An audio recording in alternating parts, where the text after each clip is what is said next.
Hi guys, welcome back to my channel. ಇವತ್ತಿನ vlog ಶುರು ಮಾಡ್ತಾ ಇದ್ದೀನಿ. ಸೊ ಇವತ್ತಿನ ರಂಗೋಲಿ ಶೂಟ್ ಮಾಡೋಕ್ಕಾಗಿಲ್ಲ, ಹಾಗಾಗಿ ಅದರದ್ದು ಪಿಕ್ಚರ್ ಮಾತ್ರ ಹಾಕಿದ್ದೀನಿ. ಸೊ ಇವತ್ತಿನ ರಂಗೋಲಿ ಇದು. ಈ ರಂಗೋಲಿನ ನಾನು ಮುಂಚೆ ಕೂಡ ತುಂಬ ಸಾರಿ ಶೇರ್ ಮಾಡಿದ್ದೀನಿ, ಹಂಗಾಗಿ ನಿಮ್ಗೆ ಬೇಕು ಅಂತಂದರೆ ಡಿಸ್ಕ್ರಿಪ್ಷನಲ್ಲಿ ಲಿಂಕ್ ಹಾಕಿರ್ತೀನಿ. ಸೊ ನೀವು ವಾಚ್ ಮಾಡ್ಬೋದು.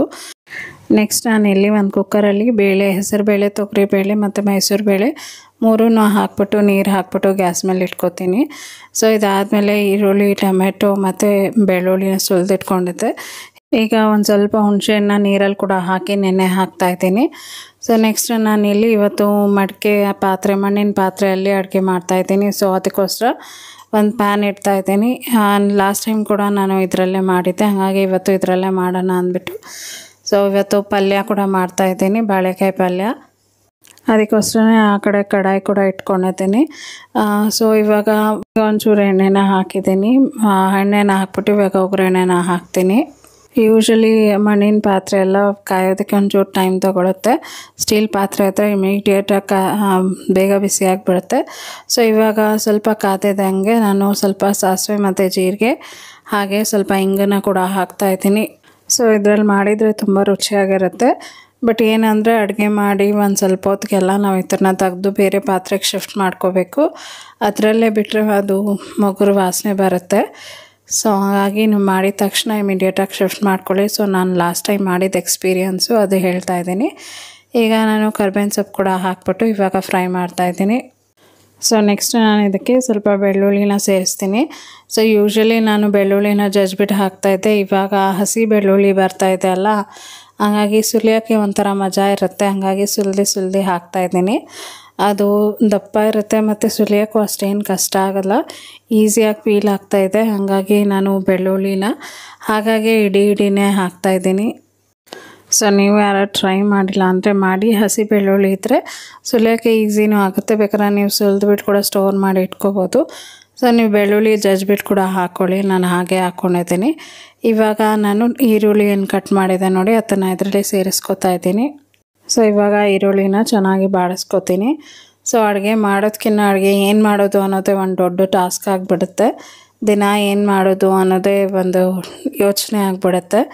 ಸೊ ಹಾಗಾಗಿ ಇವತ್ತು ನುಗ್ಗೆಕಾಯಿ ತೊಗೊಂಡು ಬಂದಿದ್ವಿ, ಅದನ್ನೇ ಮಾಡೋಣ ಅಂದ್ಬಿಟ್ಟು ನುಗ್ಗೆಕಾಯಿ ಸಾರು ಮಾಡ್ತಾಯಿದ್ದೀನಿ.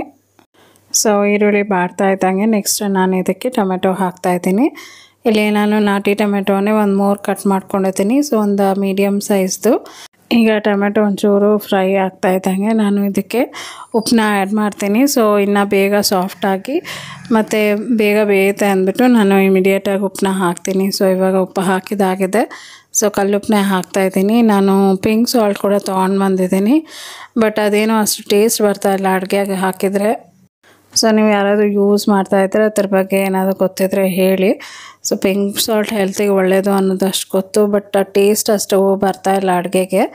ಹಂಗಾಗಿ ಅದನ್ನು ಒಂಚೂರು ಸೈಡ್ಗೆ ಇಟ್ಬಿಟ್ಟು ಇವಾಗ ವೈಟ್ ಸಾಲ್ಟೇ ಹಾಕ್ತಾಯಿದ್ದೀನಿ, white rock salt. So salt ಹಾಕಿದ್ದೆ, ಇದಕ್ಕೆ ಸ್ವಲ್ಪ ಅರಿಶಿನ ಪುಡಿ ಹಾಕ್ತಾಯಿದ್ದೀನಿ. ಈಗ ಅರಿಶಿನ ಪುಡಿನ ಹಾಕ್ಬಿಟ್ಟು ಸ್ವಲ್ಪ ಫ್ರೈ ಮಾಡ್ಕೊತೀನಿ. ಸೊ ನೋಡಿ ಈ ರೀತಿ ಫ್ರೈ ಮಾಡ್ಕೋಬೇಕು. ಸೊ ಹಾಗೆ ನುಗ್ಗೆಕಾಯಿ, ಎಳೆ ನುಗ್ಗೆಕಾಯಿ ತೊಗೊಂಡು ಬಂದಿದ್ದು.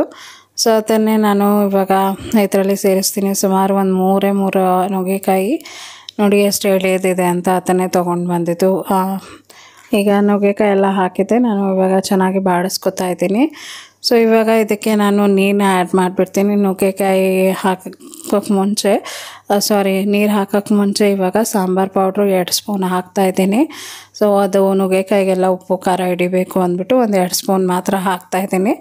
ಸೊ ಇವಾಗ ಅದನ್ನು ಕೂಡ ಫ್ರೈ ಮಾಡಿಬಿಟ್ಟು ನೆಕ್ಸ್ಟ್ ಇದಕ್ಕೆ ನಾನು ನೀರನ್ನ ಆ್ಯಡ್ ಮಾಡ್ತಾಯಿದ್ದೀನಿ. ಸೊ ನೀರು ನಿಮಗೆ ಎಷ್ಟು ಸಾಂಬಾರು ತಿಕ್ನೆಸ್ ಬೇಕು ನೋಡಿ ಅದ್ರ ಪ್ರಕಾರ ನೀವು ಹಾಕೋಬೋದು. ಸೊ ನನಗೆ ಒಂದು ಮೀಡಿಯಮ್ ಹಾಕಿದರೆ ಸಾಕು, ತುಂಬ ಗಟ್ಟಿ ಬೇಡ, ತುಂಬ ತೆಳ್ಳಗೂ ಬೇಡ, ಎಷ್ಟು ಬೇಕೋ ಅಷ್ಟು ನೀರನ್ನ ಆ್ಯಡ್ ಮಾಡಿದ್ದೀನಿ. ಇವಾಗ ನೋಡಿ ಆಲ್ಮೋಸ್ಟು ನುಗ್ಗೆಕಾಯಿ ಎಲ್ಲ ಬೇಯ್ತಾ ಬರ್ತಾಯಿದೆ.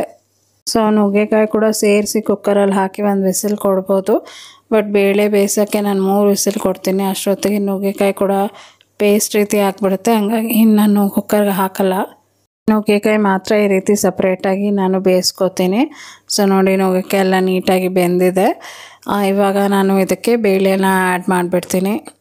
ಸೊ ನಾನು ಬೇಳೆಗಳೆಲ್ಲ ಮಿಕ್ಸ್ ಮಾಡಿ ಹಾಕ್ತೀನಿ. ಸೊ ಹೆಸರುಬೇಳೆ ಹಾಕ್ತೀನಿ, ತಂಪು ಮೈಗೆ ಅಂದ್ಬಿಟ್ಟು. ಇವಾಗ ಬೇಸಿಗೆ ಥರ ಇದೆ ಅಲ್ವಾ ಕ್ಲೈಮೇಟು, ಹಂಗಾಗಿ ನಾನು ಜಾಸ್ತಿ ಹೆಸರುಬೇಳೆನ ಯೂಸ್ ಮಾಡ್ತೀನಿ. ನೀವು ಬೇಕಾದರೆ ಬರೀ ತೊಗರಿಬೇಳೆಯಲ್ಲಿ ಕೂಡ ಮಾಡ್ಕೋಬೋದು. ಸೊ ನನಗೆ ಯೂಶ್ವಲಿ ಅದೇ ರೂಢಿ, 3 ಬೇಳೆ ಕೂಡ ಮಿಕ್ಸ್ ಮಾಡಿ ಹಾಕಿ ನಾನು ಸಾಂಬಾರು ಯಾವಾಗ ಮಾಡೋದು, ಹಂಗಾಗಿ ನಾನು 3 ಬೇಳೆನೂ ಮಿಕ್ಸ್ ಮಾಡ್ತೀನಿ. ಇಲ್ಲ ಅಂತಂದರೆ ಕೂಡ ತೊಗರಿಬೇಳೆ ಹೆಸರುಬೇಳೆ ಅಂತೂ ಮಿಕ್ಸ್ ಮಾಡ್ತೀನಿ. ಯಾವಾಗಾದರೂ ಇಲ್ಲ ಅಂತಂದರೆ ಮಾತ್ರ ಬರೀ ತೊಗರಿಬೇಳೆ ಹಾಕ್ತೀನಿ. ಸೊ ಇವಾಗ ಹುಣ್ಸೆಹಣ್ಣು ನೀರನ್ನ ಇದಕ್ಕೆ ಸೇರಿಸ್ತಾ ಇದ್ದೀನಿ. ಸೊ ಹುಣ್ಸೆಹಣ್ಣು ನೀರು ನಾನು ಲಾಸ್ಟಿಗೆ ಹಾಕ್ತೀನಿ, ಯಾಕಂದರೆ ಮೊದಲೇ ಹಾಕಿದರೆ ನುಗ್ಗೆಕಾಯಿ ಎಲ್ಲ ಬೇಯೋದಿಲ್ಲ ಅಂದ್ಬಿಟ್ಟು ಲಾಸ್ಟಿಗೆ ಹಾಕ್ತೀನಿ. ಸೊ ನೀವು ಯಾವುದೇ ತರಕಾರಿ ಸಾಂಬಾರು ಮಾಡಿದ್ರು ಹುಣಸೆಹಣ್ಣನ್ನ ಲಾಸ್ಟಿಗೆ ಹಾಕಿ ಮೊದಲೇ ಹಾಕಿದರೆ ತರಕಾರಿಗಳು ಬೇಗ ಬೇಯೋದಿಲ್ಲ, ಚೆನ್ನಾಗಿ ಕೂಡ ಬೇಯೋದಿಲ್ಲ, ಹಂಗಾಗಿ ಲಾಸ್ಟಿಗೆ ಹಾಕಿ. ಸೊ ಇವಾಗ ಹುಣಸೆಹಣ್ಣು ನೀರು ಹಾಕಿದ ಮೇಲೆ ಒಂದು ಸತಿ ಮಿಕ್ಸ್ ಮಾಡಿಕೊಂಡು ಇವಾಗ ಇದಕ್ಕೆ ಸಾಂಬಾರು ಪೌಡ್ರ್ ಹಾಕ್ತಾಯಿದ್ದೀನಿ. ಮೊದಲಿಗೆ ಹಾಕಿದೆ 2 ಸ್ಪೂನು.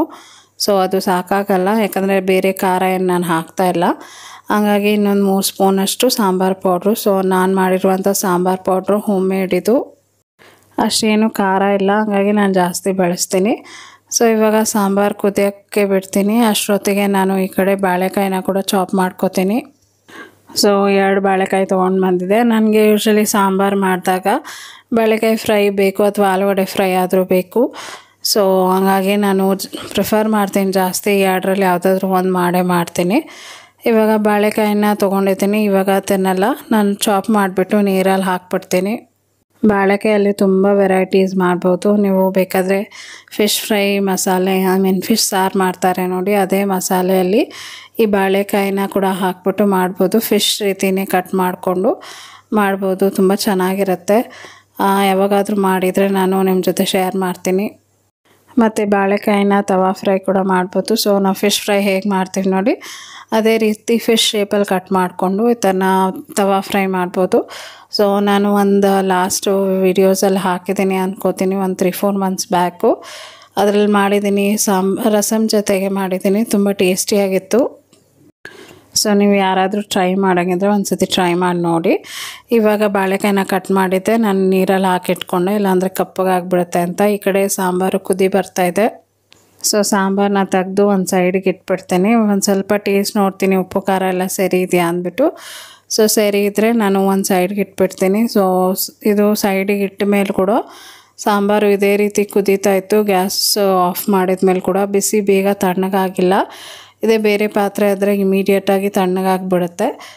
ಸೊ ಅದನ್ನು ಒಂದು ಸೈಡ್ಗೆ ಇಟ್ಬಿಟ್ಟು ನೆಕ್ಸ್ಟ್ ಇಲ್ಲಿ ನಾನು ಕಡಾಯಿನ ಇಡ್ತಾಯಿದ್ದೀನಿ. ಕಡಾಯಿ ಒಂಚೂರು ಬಿಸಿ ಆಗಲಿ ಅಂತ ವೆಯ್ಟ್ ಮಾಡ್ತಾಯಿದ್ದೀನಿ. ಸೊ ಬಿಸಿ ಆದಮೇಲೆ ಇದು ಬಾಳೆಕಾಯಿ ಪಲ್ಯ ಫ್ರೈ ಮಾಡೋದಕ್ಕೆ ತುಂಬ ಈಸಿ, ಇದು ಯಾರು ಬೇಕಾದರೂ ಮಾಡ್ಬೋದು, ಅಷ್ಟು ಈಸಿ ಇದು. ಸೊ ಇವಾಗ ಒಂದು ಸ್ವಲ್ಪ ಎಣ್ಣೆನ ಹಾಕ್ತಾಯಿದ್ದೀನಿ. ಎಣ್ಣೆನ ಹಾಕ್ಬಿಟ್ಟು ಸಾಸಿವೆ ಜೀರಿಗೆನ ಹಾಕ್ತಾಯಿದ್ದೀನಿ.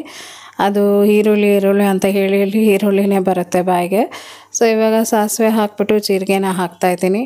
ಸೊ ನೆಕ್ಸ್ಟ್ ನಾನು ಇದಕ್ಕೆ ಕರಿಬೇವಿನ ಸೊಪ್ಪು ಮತ್ತು ಬೆಳ್ಳುಳ್ಳಿನ ಜಜ್ಜಿಟ್ಕೊಂಡಿರೋದು ಅದನ್ನು ಇದರಲ್ಲಿ ಸೇರಿಸ್ತೀನಿ.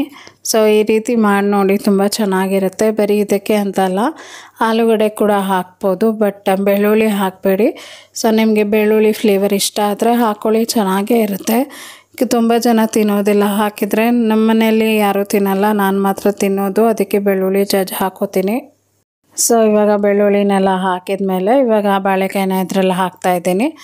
ಸೊ ಬಾಳೆಕಾಯಿನೆಲ್ಲ ಎಲ್ಲ ಹಾಕ್ಬಿಟ್ಟು ಫ್ರೈ ಮಾಡ್ಕೋತೀನಿ. ಸೊ 2 ಬಾಳೆಕಾಯಿ ತೊಗೊಂಡಿದ್ದೆ, ಅದನ್ನು ನಾನು ತೋರಿಸ್ದೆ ನೋಡಿ, ಆ ರೀತಿ ಕಟ್ ಮಾಡ್ಕೊಂಡಿದ್ದೆ. ನೀವು ಬೇಕಾದ್ರೆ ಸ್ಲೈಸ್ ಕೂಡ ಮಾಡ್ಕೋಬೋದು. ನಾನು ಇದೊಂಚೂರು ಬೇಗ ಬೇಯುತ್ತೆ ಅಂದ್ಬಿಟ್ಟು ಈ ರೀತಿ ಕಟ್ ಮಾಡ್ಕೊಂಡಿದ್ದೀನಿ. ಬಾಳೆಕಾಯಿ ಪಲ್ಯ ಬೇಗ ಆಗುತ್ತೆ, ಮತ್ತು ನಿಮಗೆ ಜಾಸ್ತಿ ಇಂಗ್ರೀಡಿಯೆಂಟ್ಸು ಬೇಡ, ನೀರು ಕೂಡ ಏನು ಜಾಸ್ತಿ ಹಾಕೋದು ಬೇಡ. ಸೊ ಇವಾಗ ಇದಕ್ಕೆ ರುಚಿಗೆ ಎಷ್ಟು ಬೇಕೋ ಅಷ್ಟು ಉಪ್ಪನ್ನ ಸೇರಿಸ್ತಾ ಇದ್ದೀನಿ.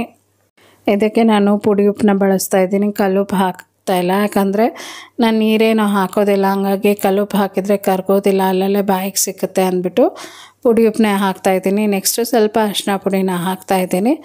ಸೊ ಅರಿಶಿನ ಪುಡಿ ಹಾಕಿದರೆ ಕಲರ್ ಚೆನ್ನಾಗಿ ಬರುತ್ತೆ, ನೋಡೋಕ್ಕೂ ಚೆನ್ನಾಗಿರುತ್ತೆ ಅಂದ್ಬಿಟ್ಟು ಅರಿಶಿನ ಪುಡಿ. ಸೊ ಇವಾಗ ಅರಿಶಿನ ಪುಡಿ ಹಾಕಿದ ಮೇಲೆ ಒಂದು ಸತಿ ನೀಟಾಗಿ ಬಾಡಿಸ್ಕೊತಾ ಇದ್ದೀನಿ. ಸೊ ಮಿಕ್ಸ್ ಮಾಡಿದ ಮೇಲೆ ಇದನ್ನು ಲಿಡ್ ಕ್ಲೋಸ್ ಮಾಡಿ ಇಟ್ಬಿಡ್ತೀನಿ. ಸೊ ಇದಕ್ಕೆ ಒಂದು ಲಿಡ್ ತರಬೇಕಾಗಿತ್ತು ನಾನು, ಬಟ್ ಕೇಳಿದಾಗ ಇಲ್ಲ ಅಂತ ಅಂದರು. ಸೇಮ್ ಮಣ್ಣಿನದು ಲಿಡ್ಡು ನನಗೆ ಸಿಕ್ಕಿಲ್ಲ. ಸೊ ನೋಡಬೇಕು, ಬೇರೆ ಎಲ್ಲಾದರೂ ಸಿಕ್ಕಿದರೆ ಅದೇ ರೀತಿ ಒಂದು ಲಿಡ್ ತೊಗೋಬೇಕು. ಇದು ಲಿಡ್ ಯಾವುದು ಕೂತ್ಕೋತಾ ಇಲ್ಲ ಸರಿಯಾಗಿ. ಸೊ ಇವಾಗ ಲಿಡ್ನ ಕ್ಲೋಸ್ ಮಾಡಿಬಿಟ್ಟು ಒಂದು ಸ್ವಲ್ಪ ಹೊತ್ತು ಆಗಿದೆ. ಈಗ ನೋಡಿ ಚೆನ್ನಾಗಿ ಬೆಂದಿದೆ, ಆಲ್ಮೋಸ್ಟ್ ಒಂದು 80-90% ಬೆಂದಿದೆ. ತುಂಬ ಬೇಯಿಸೋಕ್ಕೆ ಹೋಗಬಾರ್ದು, ತುಂಬ ಬೇಯಿಸಿದ್ರೆ ಚೆನ್ನಾಗಿರೋದಿಲ್ಲ. ಹಾಗಾಗಿ ನಾನು ಒಂದು 90% ಆಗ್ತಾ ಇದ್ದಂಗೆ ಒಂದು ಸತಿ ಮಿಕ್ಸ್ ಮಾಡಿಕೊಂಡು ಸಾಂಬಾರು ಪೌಡರ್ ಹಾಕ್ತಾಯಿದ್ದೀನಿ. ಸೊ ಸಾಂಬಾರು ಪೌಡ್ರ್ ಇಲ್ಲ ಅಂತಂದರೆ ಚಿಲ್ಲಿ ಪೌಡ್ರು, ಧನಿಯಾ ಪೌಡ್ರು, ಜೀರಿಗೆ ಪೌಡ್ರು ಇಷ್ಟನ್ನೆಲ್ಲ ಹಾಕ್ಕೊಳ್ಳಿ, ಚೆನ್ನಾಗಿರುತ್ತೆ. ಸೇಮ್ ಒಂದು ರೇಂಜಿಗೆ ಸಾಂಬಾರು ಪೌಡ್ರ್ ಟೇಸ್ಟ್ ಬರ್ಬೋದು. ಸೊ ಇವಾಗ ಸಾಂಬಾರು ಪೌಡ್ರೆಲ್ಲ ಹಾಕಿದ್ಮೇಲೆ ಒಂದು ಸತಿ ನೀಟಾಗಿ ಮಿಕ್ಸ್ ಮಾಡ್ಕೊತಾ ಇದ್ದೀನಿ. ಈ ಮಣ್ಣಿನ ಪಾತ್ರೆಯಲ್ಲಿ ನಾವು ಫ್ರೈ ಮಾಡಿದರೆ ಬೇರೆ ಪಾತ್ರೆ ಥರ ಅಂಟ್ಕೊಳ್ಳೋದಿಲ್ಲ, ಮತ್ತು ಚೆನ್ನಾಗಿರುತ್ತೆ, ಚೆನ್ನಾಗಿ ಕೋಟಿಂಗ್ ಆಗುತ್ತೆ, ಮತ್ತು ಚೆನ್ನಾಗಿ ಫ್ರೈ ಆಗುತ್ತೆ. ಸೊ ಬಾಳೆಕಾಯಿ ಔಟರ್ ಲೇಯರ್ ಏನಿದೆ ನೋಡಿ ಅದೆಲ್ಲ ತುಂಬ ಕ್ರಿಸ್ಪಿ ಆಗಿತ್ತು. ಸೊ ಯೂಶ್ವಲಿ ನಾವು ಆಲೂ ಫ್ರೈ ಮಾಡಿದರೆ ಹೇಗಿರುತ್ತೆ ಅದೇ ರೀತಿ, ಬಟ್ ಬೇರೆ ಪಾತ್ರೆಯಲ್ಲಾದರೆ ತಳ ಹಿಡಿಯುತ್ತೆ, ಇದರಲ್ಲಿ ತಳ ಏನು ಹಿಡಿಯೋದಿಲ್ಲ. ಸೊ ಚೆನ್ನಾಗಿ ಫ್ರೈ ಆಗಿತ್ತು. ಇವಾಗ ಲಾಸ್ಟಲ್ಲಿ ಒಂಚೂರು ಕೊತ್ತಂಬರಿ ಸೊಪ್ಪು ಉದುರಿಸಿದ್ದೆ. ಸೊ ಇವಾಗ ನಿಮಗೆ ಹತ್ರದಿಂದ ತೋರಿಸ್ತೀನಿ ನೋಡಿ. ಒಂದು ಸತಿ ಮಿಕ್ಸ್ ಮಾಡಿಬಿಟ್ಟು ಹೇಗಾಯಿತು ಅಂತ ನೋಡಿ, ಈ ರೀತಿ ಆಗಿದೆ. ಸೊ ನೋಡ್ತಾ ಇದ್ದಂಗೆ ಬಾಯಲ್ಲಿ ನೀರು ಸುರಿಯುತ್ತೆ ಅಲ್ಲ, ಅಷ್ಟು ಟೇಸ್ಟಿಯಾಗಿ ಆಗುತ್ತೆ. ಸೊ ಖಂಡಿತ ಟ್ರೈ ಮಾಡಿ, ಮಡಿಕೆ ಪಾತ್ರೆಯಲ್ಲೇ ಅಂತ ಅಲ್ಲ, ನೀವು ನಾರ್ಮಲ್ ಪಾತ್ರೆಯಲ್ಲಿ ಮಾಡಿದರೂ ಕೂಡ ಇಷ್ಟೇ ಟೇಸ್ಟಿಯಾಗಿರುತ್ತೆ. ಸೊ ಮಣ್ಣಿನ ಪಾತ್ರೆಯಲ್ಲಿ ಮಾಡಿದಾಗ ಸ್ವಲ್ಪ ಎಕ್ಸ್ಟ್ರಾ ಟೇಸ್ಟ್ ಆ್ಯಡ್ ಆಗುತ್ತೆ, ಮತ್ತು ಹೆಲ್ತಿಗೆ ಒಳ್ಳೆಯದು ಅಂದ್ಬಿಟ್ಟು ಮಾಡೋದು. ಸೊ ಇವಾಗ ಒಗ್ಗರಣೆನ ಹಾಕ್ತಾಯಿದ್ದೀನಿ. ಒಗ್ಗರಣೆ ಹಾಕೋದಕ್ಕೆ ಒಂದು ಬಾಣಲಿನ ಇಟ್ಟು ಸ್ವಲ್ಪ ಎಣ್ಣೆನ ಹಾಕಿದ್ದೀನಿ. ಸೊ ಒಗ್ಗರಣೆಗೆ ನಾರ್ಮಲ್ ಒಗ್ಗರಣೆನೇ ಹಾಕ್ತಾಯಿದ್ದೀನಿ. ಸಾಸಿವೆ, ಜೀರಿಗೆ, ಕರಿಬೇವಿನ ಸೊಪ್ಪು ಮತ್ತು ಒಣಗಿದ ಮೆಣಸಿನ್ಕಾಯಿ ಇಷ್ಟನ್ನು ಹಾಕ್ತಾಯಿದ್ದೀನಿ. ಹಾಗೆ ಒಂಚೂರು ಸಾಂಬಾರು ಪೌಡರ್ ಕೂಡ ಸೇರಿಸ್ತೀನಿ, ಅದು ಆಪ್ಷನಲ್ಲು, ನಿಮ್ಗೆ ಬೇಕಾದರೆ ಹಾಕಿ ಅಥವಾ ಸ್ಕಿಪ್ ಮಾಡ್ಬೋದು. ಸೊ ಕರಿಬೇವಿನ ಸೊಪ್ಪು ಹಾಕಿ ಒಣಗಿದ ಮೆಣಸಿನ್ಕಾಯಿ ಕೂಡ ಹಾಕಿ ಒಂದು ಸತಿ ಫ್ರೈ ಮಾಡ್ಕೊತೀನಿ. ನಿಮಗೆ ಬೇಕಾದರೆ ಹಿಂಗು ಕೂಡ ಹಾಕ್ಕೊಳ್ಳಿ, ಚೆನ್ನಾಗಿರುತ್ತೆ. ಸೊ ಆ ಕಡೆ ಸಾಂಬಾರಿಗೆ ಅಂದ್ಬಿಟ್ಟೇ ಒಗ್ಗರಣೆ ಹಾಕ್ತಾಯಿರೋದು. ಸೊ ಸಾಂಬಾರು ಮೇಲೆ ಒಂಚೂರು ಕೊತ್ತಂಬರಿ ಸೊಪ್ಪು ಕೂಡ ಉದುರಿಸ್ಬಿಟ್ಟು ಮಿಕ್ಸ್ ಮಾಡಿ ಇಡ್ತಾಯಿದ್ದೀನಿ. ಸೊ ಇವಾಗ ನೋಡಿ ಸಾಂಬಾರು ರೆಡಿ ಆಗಿದೆ. ಈ ಕಡೆ ಒಗ್ಗರಣೆ ಕೂಡ ಹಾಕ್ತಾ ಇದ್ದಂಗೆ ನಾನು ಒಗ್ಗರಣೆನ ಸಾಂಬಾರಲ್ಲಿ ಸೇರಿಸ್ಬಿಡ್ತೀನಿ. ಸೊ ಈ ಸ್ಟೇಜಲ್ಲಿ ಸಾಂಬಾರು ಪೌಡರ್ನ ಹಾಕ್ತಾಯಿದ್ದೀನಿ. ಸೊ ನಿಮ್ಗೆ ಇಷ್ಟ ಇದ್ದರೆ ಹಾಕಿ ಅಥವಾ ಬೇಕಾದರೆ ಸ್ಕಿಪ್ ಮಾಡ್ಕೋಬೋದು. So home made sambar powder ಹಾಕಿರೋದ್ರಿಂದ ಜಾಸ್ತಿ ಯೂಸ್ ಮಾಡ್ತಾಯಿದ್ದೀನಿ ನಾನು ಅಷ್ಟೇ. ಇನ್ನೊಂದು ಏನಂದರೆ ಇದು ಜಾಸ್ತಿ ಖಾರ ಇಲ್ಲ, ಮತ್ತು ಕಲರ್ ಕೂಡ ಟೆಕ್ಸ್ಚರ್ ಕೂಡ ಚೆನ್ನಾಗಿರುತ್ತೆ ಅಂದ್ಬಿಟ್ಟು ಯೂಸ್ ಮಾಡ್ತಾ ಇರೋದು. ಸೊ ಇವಾಗ ಒಗ್ಗರಣೆನ ನಾನು ಸಾಂಬಾರಿಗೆ ಹಾಕ್ತೀನಿ. ಸೊ ಒಗ್ಗರಣೆ ಹಾಕಿದ ಮೇಲೆ ನೀವೇ ನೋಡಿ ಸಾಂಬಾರು ಎಷ್ಟು ಚೆನ್ನಾಗಿ ಕಾಣುತ್ತೆ ಅಂದ್ಬಿಟ್ಟು. ಸೊ ನೋಡಿ ಎಷ್ಟು ಚೆನ್ನಾಗಿದೆ, ಕಲರ್ ಬರುತ್ತೆ. ಕಲರ್ ಕೂಡ ನಾವು ಯಾವುದು ಗಿಲ್ಲರ್ ಆ್ಯಡ್ ಮಾಡೋದು ಬೇಕಿಲ್ಲ. ಇದಕ್ಕೆ ಅಂತಲ್ಲ, ಬೇರೆ ಯಾವ ಡಿಶ್ಗಾದರೂ ಒಂದು ಸ್ವಲ್ಪ ಎಣ್ಣೆಗೆ ಸಾಂಬಾರು ಪೌಡ್ರು, ಚಿಲ್ಲಿ ಪೌಡ್ರ್ ಹಾಕಿ ಒಂದು ಸ್ವಲ್ಪ ಹೊತ್ತು ಬಿಟ್ಟರೆ ಒಳ್ಳೆ ಕಲರ್ ಬರುತ್ತೆ. ಸೊ ಇವಾಗ ಒಗ್ಗರಣೆ ಹಾಕಿದ ಮೇಲೆ ಈಗ ಲಿಡ್ಡು ಕ್ಲೋಸ್ ಮಾಡಿ ಇಟ್ಬಿಡ್ತೀನಿ. ಸೊ ಇವಾಗ ಫೈನಲ್ ಆಗಿ ನಾನು ಊಟನ ಸರ್ವ್ ಮಾಡ್ತಾಯಿದ್ದೀನಿ. ಸೊ ಬಿಸಿ ಬಿಸಿ ಅನ್ನ ಮಾಡಿದ್ದೆ. ಬಿಸಿ ಬಿಸಿ ಅನ್ನಕ್ಕೆ ನುಗ್ಗೆಕಾಯಿ ಬೇಳೆ ಸಾಂಬಾರು ಮತ್ತು ಬಾಳೆಕಾಯಿ ಫ್ರೈ ತುಂಬ ರುಚಿಯಾಗಿರುತ್ತೆ. ಸೊ ಯಾರಾದ್ರು ಟ್ರೈ ಮಾಡಿಲ್ಲ ಅಂದರೆ ಮಾಡಿ.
ಇವತ್ತಿನ ವ್ಲಾಗ್ ಇಷ್ಟೇ. ಇವತ್ತಿನ ವ್ಲಾಗ್ ನಿಮಗೆ ಇಷ್ಟ ಆದರೆ ದಯವಿಟ್ಟು ಲೈಕ್ ಮಾಡಿ, ಶೇರ್ ಮಾಡಿ, ಕಮೆಂಟ್ ಮಾಡಿ, ಸಬ್ಸ್ಕ್ರೈಬ್ ಮಾಡಿ. ಮತ್ತು ನಾಳೆ ಒಂದು ಹೊಸ ವೀಡಿಯೋ ಒಂದಿಗೆ ನಾನು ನಿಮ್ಮನ್ನ ಭೇಟಿ ಆಗ್ತೀನಿ. Until then, take care. Bye bye.